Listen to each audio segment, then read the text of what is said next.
DD is a degenerative disease with crippling consequences.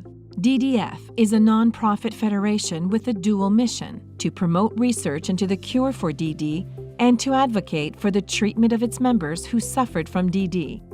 The research aim involved a dispassionate research logic, while the treatment aim involved a compassionate care logic. Our study begins when an investigative journalism TV show reported a new treatment for DD that involved completely different assumptions about the cause of the disease and how to treat and cure it. After the TV program, DDF members expressed hope on the DDF Facebook page that this new treatment could give people their lives back. Members' comments were highly emotive, based in the care logic. DDF leaders viewed the treatment as bogus and initially dismissed it out of hand.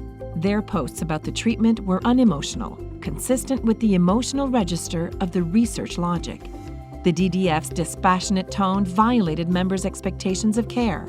Members perceived DDF comments as a denial of their hopes, and they felt betrayed. They shamed the DDF for not advocating for the care and treatment of people with DD. Emotions were amplified as members reacted to prior posts.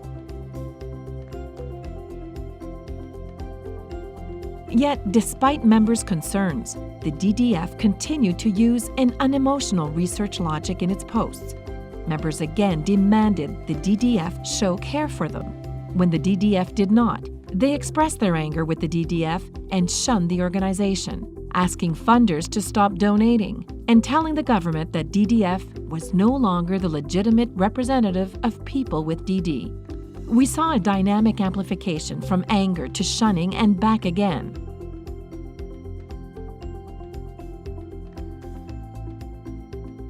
Eventually, the DDF expressed regret about the way they handled their response to the new treatment. The DDF's subsequent communications balanced both research and care logics, and new programs were introduced to care for members. Staff said, "We needed to make sure that people with DD have to be at the heart of every decision we make. Our approach with all of our stakeholders is much more personal." Facebook posts by members quieted down and returned to pre-treatment topics. So, what does all this mean?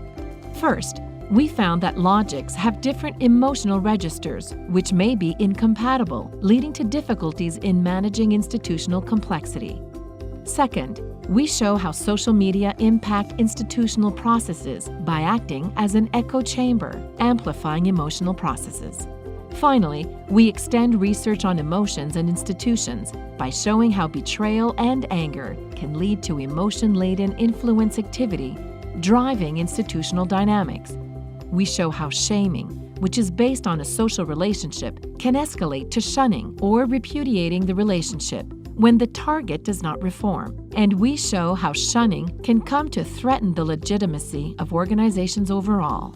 We observe, in summary, that emotions are a central mechanism influencing organizations in situations of institutional complexity, particularly when they are amplified by social media.